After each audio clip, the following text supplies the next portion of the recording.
a lot of people can handle prison. Some people got mental issues, so you just gotta keep going. Some people is let to think to do things to pass the sentence, Everybody can't sit down and just be calm.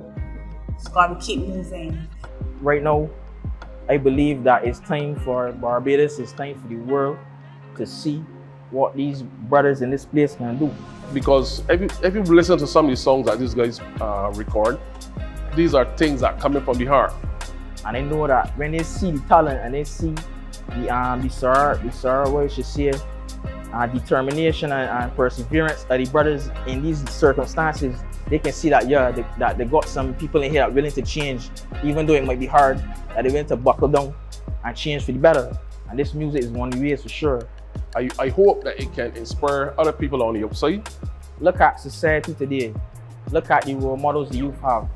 They have dancehall artists, you have hip hop artists. To name a few, like the Skilly Bangs and the Little Babies and these fellas here. These youths that coming up in these sort of impoverished areas, that I came up hard to as well.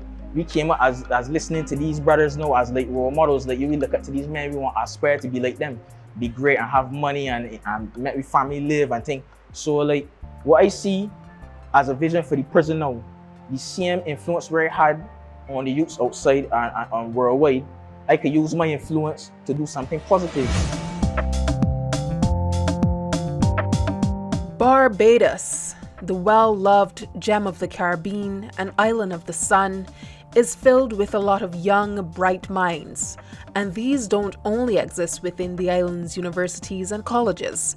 Many are actually locked away for heinous crimes within the Barbados prison system. At the Dodds prison in Dodds St. Philip, some wise old minds are mixed with young, eager brains in a prison population of just over 700. Time continues to tick on for many, days rolling into long nights with big dreams now deferred to the mercy of the legal system. In this second installment of A Beacon of Excellence, we bring to you the story of the inmates. This is Hope for a Better Tomorrow.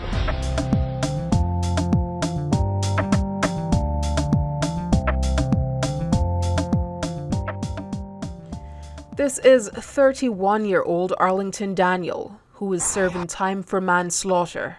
He says that growing up in Barbados has been financially difficult, and in his words, he only wanted to serve his family, which led to an unfortunate life of crime. His saving grace has come in the form of the new music program at Dodds, which he's enrolled. Daniel intends to share his music with the world. I started out in maximum security with my brother here, Dion, at the control tower there. And we started beating on the doors because we used to listen to like Rick D's Top 40.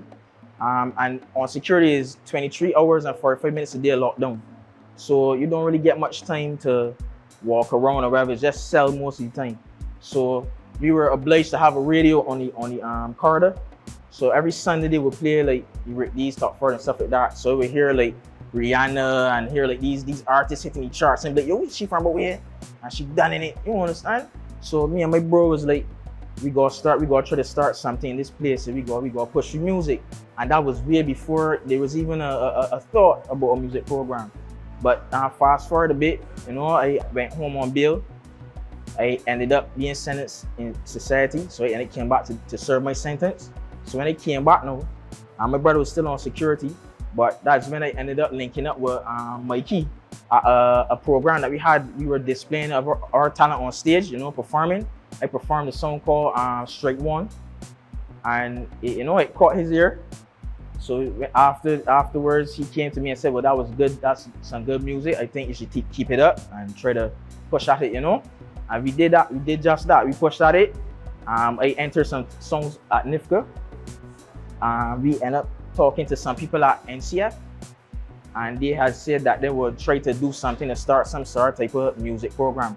But the body that really pushed it for us was my boy Mikey here. He actually brought the equipment that you can see here, some of the equipment that you can see here behind us. And he gave us the encouragement, He came in times where it might not have been convenient for him. He still made time.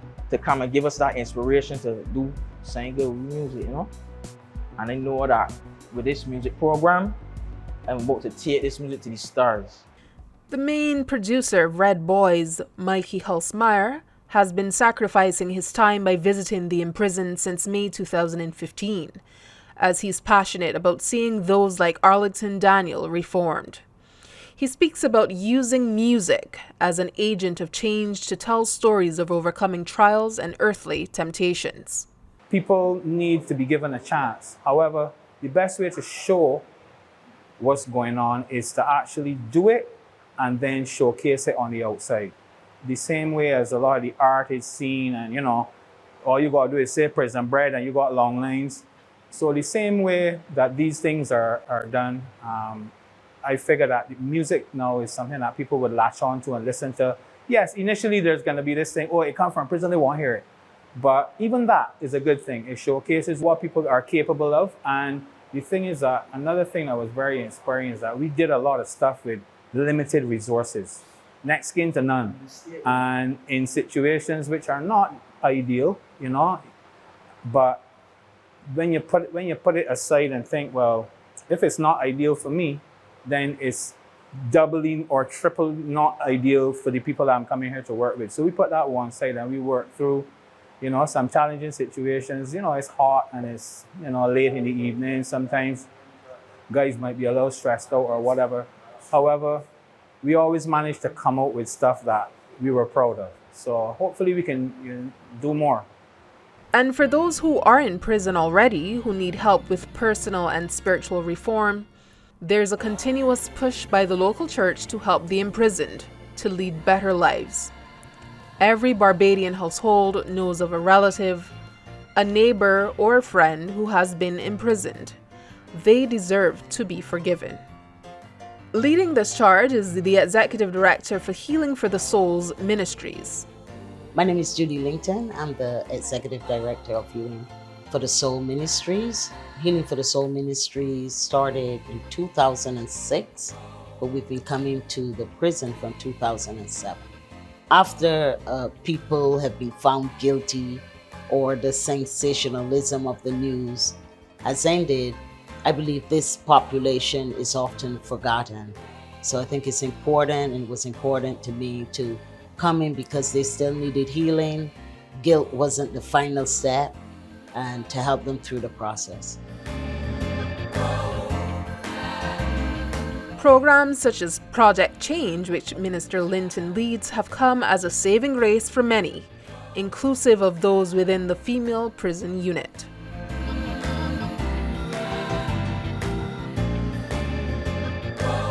My name is Faith Bell, and I'm here in charge on the offense of murder. Affiliated with the Barbadian. On that night, I was called to do a job, and it didn't end up right, so it led to violence, and that's why I'm here today. I was sentenced last year, June 14th, to do a 12-year sentence. One thing I've learned to cope with is controlling my anger and who I am as a person, because if you let your actions comes out, it ends up, in a bad situation. So you just gotta look for a coping mechanism to deal with the situation at hand. And while Faith is spending the next couple years of her life behind bars, she is gradually changing on the inside and living up to the meaning of her name. She's a sister, a motivator, and a friend for many of her fellow sisters behind bars. Paul says not even the judgment of people on the outside can stop her from helping those who need a kind word on the inside of prison, that is. Being incarcerated, some people think it's the end, then you ain't got your family or your friends to back you up to still. Everybody is, as you get in a problem, everybody ain't got no faith, no hope, so others say you shouldn't be in this, you should do better. But really and truly, if You know, some people are just, they associated with the bad company and things, so yeah. But me, I like to motivate people, I like to uplift, not bring down, I like to uplift. It's seeing people happy. Seeing people happy makes me happy. Programs such as Project Change are helping to drive this transformation in the lives of inmates such as Pyle. Linton breaks down the principles and guiding factors of Project Change. Okay, Project Change is a transformational program. Change is the acronym for the C is commitment, commitment to God, and obviously commitment to the program. The H is for habits, taking them through sessions of developing healthy habits. The A is for attitude, knowing that attitude determines altitude, and attitude is what's going to get you through life or through situations. The N is for negativity, because obviously, because of negative influences and impact, the incarcerated have found themselves in this position. So helping them through the process of negative habits and moving away from that. The G is guilt. Obviously, they have been found guilty, and we don't want them to stay in a state of guilt, but moving them through guilt, and because we're faith-based, through a place of grace to a place of greatness, living up to their full potential, not just here, but after they've been released. And then the E is evaluation, constantly evaluating themselves, taking things out that they know are not helping them. That's pretty much what that program is about. And while there's a big push in Train to help the men and women who are in Dodds prison and who have passed through the institution, Executive Director of Prison Fellowship Barbados Neil Dowden vows that his organization will continue to play a leading role in helping not only the inmates, but also their children. In Barbados, we tend to stigmatize people very quickly. So sometimes somebody comes out of prison and the family won't take them back, or a guy would come out of prison after spending 25 years or whatever, and he's estranged from his family because he's not been around them. The way we try to help with that is that with our back to school program, and then we've got an angel tree program at Christmas, where we provide gifts for the children in the name of the parent that is in prison. And we also provide a food voucher for them for about $100 again to buy food from one of the supermarkets. So the child realized that the father is still sending something for them. Before COVID came along, we used to have our Christmas party in the prison, and we were taking like bouncy castles, all the things. And the fathers would then get a chance to interact with the children, at least for an afternoon, and give them the gifts themselves. So we try hard from that point perspective to ensure that we keep the connection with, because the connection with family is a reason for not going back into prison. We also have equipment that we use to help prisoners to, let's say they do want to do landscaping work, we've got lawnmowers, whackers, etc., that they can come, or power wash and things like that. So they could come and say, well, we want to borrow this because I've got a job to do. We will lend them, they get paid, and they bring back the machine to us. It's because they might get a job to cut along, but they don't have a whacker. So in order for them to be working, because most times that's the most jobs they will get. People are not too quick to hire them, to put them in the storefronts or, in security areas, etc. Because even though they would have paid their debt to society, and I think once you serve your sentence, your debt is paid, and you should be able to at least move on with your life. Also making a call for inmates to be given a second chance is prison officer in charge of education Arthur Mullen, who agrees that once a debt is paid, inmates should be able to move on with their lives. One thing I know for sure that I have seen with these fellas, you have some fellas that come in here with no CXCs. Some leave with five and 6 CXCs. What I would like also is for the government and the people to give them the opportunity when they leave here to utilize their skill and the subjects by giving them a job. Nobody's perfect. We all make mistakes. You got to give the guys a chance.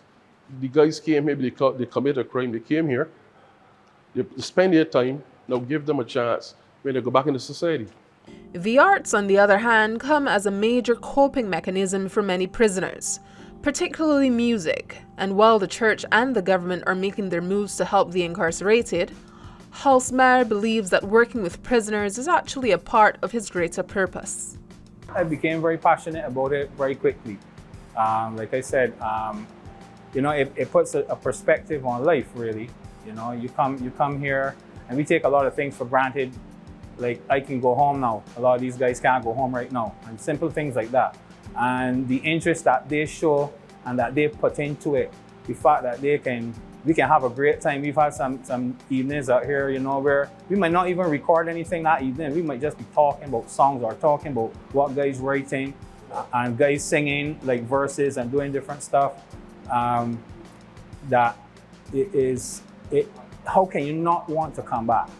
That was always my thing. Some of the people that were responsible for putting this together, who were in the prison, I always used to call them and tell them about the ideas that kept coming to me, which I still have, and I'm hoping now that, you know, we've gotten past the COVID pandemic, and the mere fact that these guys have kept this thing going through all the challenges. And the thing is, I know because the guys will call me.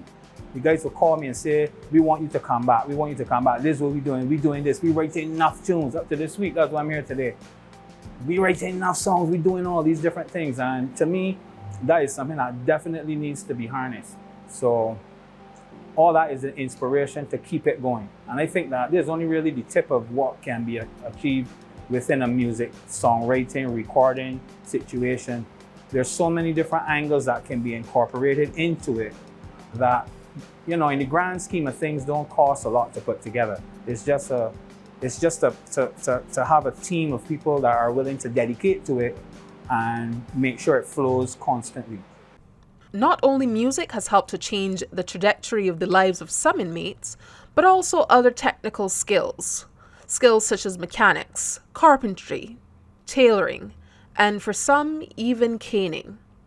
Unfortunately, some Barbadian men and women only find the great potential hidden within themselves after a prison sentence.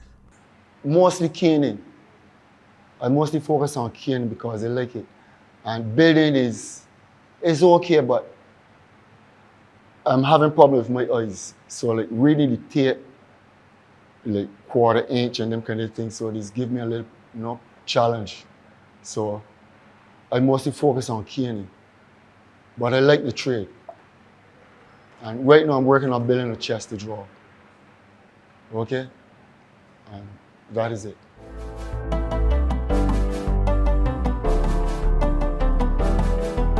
My name is David Oliver, and I'm being sentenced to life in prison. I've been here 38.5 years now. And first, I would like to apologize to the deceased family that I'm being charged for, and also the public of Barbados. I would also like to apologize to my family for all the pain that I have caused them, and all the others that I have caused pain. But one question I keep asking myself, why it is that I am still in prison? And the guy that I was charged with was released from prison. And I'm still here now 38 years, 8 months, and 4 days. And I'm not hearing anything in relation to like being pardoned, nothing so. So, you know, it kind of like play on my mind at times, but I try not to let it get the better part of me. While Oliver continues to live with regret, having spent most of his living days in conditions not ideal for any human being, he says that he hopes other young black men are dissuaded from that life of crime. There's so many things I would like to change, but one of the things that I would like to change is the way things are happening right now in Barbados. I mean, like with the youths and that kind of thing. So, where all this violence, killing, you know, it is causing a lot of pain, a lot of mothers' pain. It's hurting a lot of people. And that's one of the things that I would like to see stop. But it is going to be very hard. Across the length and breadth of Dodds prison, inmates have varying stories about what led them to a life of crime.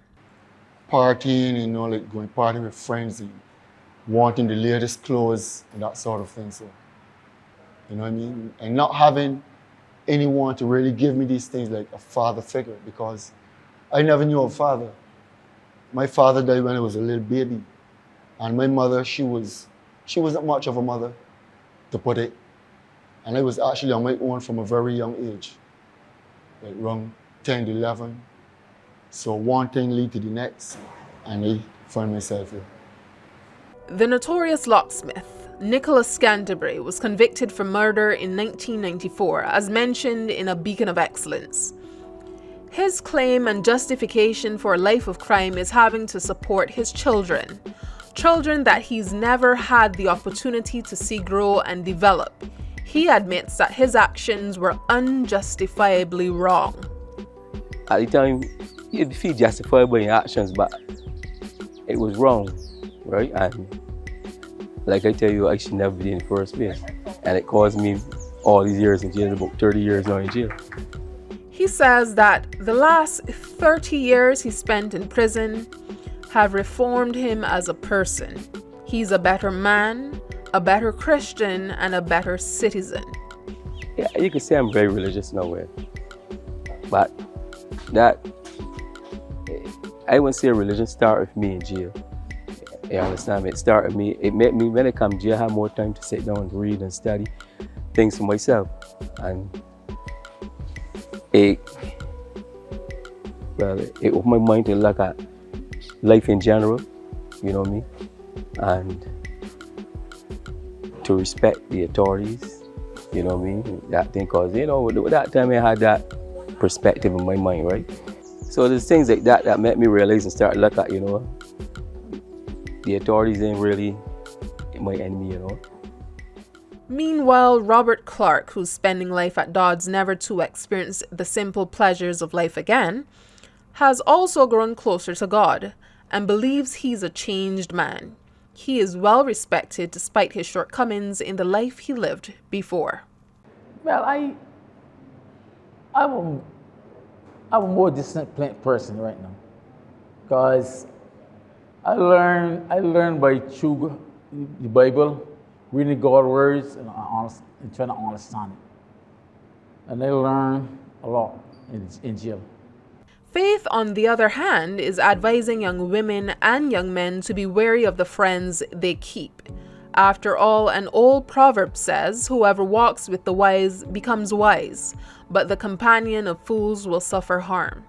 Friends can make or break a person, as Pearl has learned. She says after she was convicted, all the friends she had in her life of badness mysteriously disappeared. If I had listened to the advice, and I want to be here right now, to be quite honest, but when you want to live your own life and do your own thing, is tend to drift off the path you was going before. And then when you in the hot water and you see all the bad company you was affiliated with that ain't around, and you go go back to that body that was telling you should have done this, it really hurts to know that, when you sit on one thing, it is really thing. So I still growing. And Daniel agrees with her. After all, he's an advocate of positivity in music because a person's circle of influence also extends to the type of music they listen to, the type of movies they watch, and what type of accounts they follow, even on social media. Instead of singing about Ghana and chop and switch and thing, I could sing about positivity, inspiring the youths to go and further the education or chase after a dream or a goal that they had that they might have thought would be impossible. That we could show them that even though I made a mistake in here, I did a lot of foolishness in here, but I can't hear. You don't need to make the same mistake like me to come here to then find out like, yo, I got talent and I got a gift. That don't make the mistake. Learn from my mistake and make something happen out there on the outside where everything is there for you. Don't wait till you come here. Just like Arlington Daniel, David Oliver has family members who have been waiting years to see him home. After spending more than 3 decades of his life in jail, David Oliver hopes that he sees his mother at least one more time before he leaves this earth. I am hoping that the day would come when I could leave here before my mother died, because I would like to see her before she died. Just like any proud citizen, Daniel loves his island and still wants to make the people of Barbados proud. You know, I love Barbados. You know, I love the fact that I know I have a beautiful island.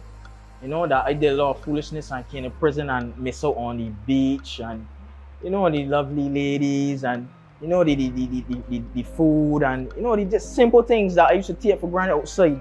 You know, so in moments of reflecting on my life outside, I just started to build a vibe now and it made me reminisce. So I just put pen to paper and just started to write the lyrics, you know, it just started to flow, you know.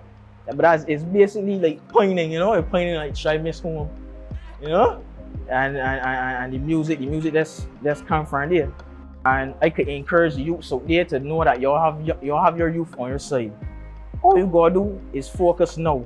It might be a little hard now, but just stick to being positive. If I was working in 95 outside from 2011 to now, even if I was to put down a little $2 or $100, I could have got at least a 50 or 100 grand right now at this point now. That I could have looked to open my own business, you know, and even chase my dreams of this music, even though I only found my passion for it in prison.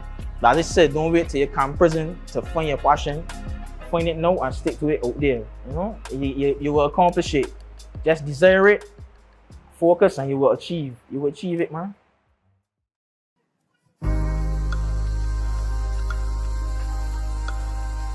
Yeah. Barbados,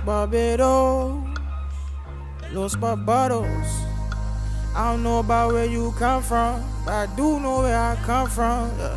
I'm from Barbados, most beautiful island in the world. Yeah, got African blood flowing through my veins.